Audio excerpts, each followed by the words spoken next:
Welcome to another installment of the AMSOIL Information Series. I'm Rob Stenberg, and it's that time of the year to put the boats away. As you can tell, in this part of the country, we already have a little snow on the ground. So you want to make sure that those boats are put away so they're ready for springtime. So we decided to go on the road. We're going to talk to the experts at RJ Sport and Cycle in Hermantown, Minnesota, to get some tips on making sure that your boat is well taken care of during the winter months. Stan, how you doing today? Hey, Rob. Thanks for allowing us to be here today. We really appreciate it. Stan from RJ Sport and Cycle. We're here today to get some great tips on winterizing our boat. Who do we need to talk to? We're going to go talk to Jeff, our service manager. He's been here for 30 years. He knows all about it. Let's go see what he's got to say. Sounds like he's the expert. Let's go. Sounds good. Jeff, how you doing today? Hi, Rob. Hey, we appreciate you being here today. We hear you're the expert, so we want to talk to you about winterizing our outboard engines. So what is the very first thing I need to do to make sure that we winterize this correctly? You should do the fuel system first. Add fuel stabilizer to your gas tank, or add fuel stabilizer the last trip out. You need to run it long enough to get it into the whole motor, so that takes the longest. You want to get it through that system. You want to get it through the system. Well, AMSOIL's got a great product for that, so we can help folks with that. Fill your gas tank to keep moisture out over the winter. Once you've done your fuel system, then you need, next step would be to do the two oils. You could do the lower unit oil. The lower unit will have two screws. It'll have an oil level screw and an oil drain screw. You take them both out, the oil will drain out in a pan. Okay. You put your oil fill container in the bottom hole. If you have like a pump, you pump it in till it fills it up and all the air will come out the top. Once you get oil out the top, you want to make sure that that lower unit is full of oil. You're getting rid of the moisture and you're getting rid of the old oil. And moisture is not a good thing, especially all winter. It doesn't want to sit in there, okay? And then replace your two drain screw washers. Tighten them up. Your lower unit's full of oil. Okay, and then we move to the engine. The four-stroke like this one is, you would change engine oil and oil filter. Again, to get rid of any moisture, and you're getting rid of old contaminated oil from the combustion motor. And you don't want that sitting in your engine all winter. You want to get that fresh stuff in there for protection. Yep. You want to store it with fresh oil. Okay.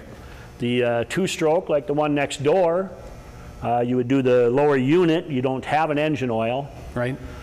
So then you would want to fog the motors. On both of them? It's called fogging. It's an aerosol product that kind of comes out in a foam. AMSOIL's got a great product for that. The two-stroke, being it doesn't have any engine oil, you would fog through the intake system so it coats the whole inside of the motor, because there's no engine oil in there. Unlike the four-stroke, you could just fog in the spark plug holes, because you're really after the cylinders and piston rings, because there's oil on the rest of the motor. Okay.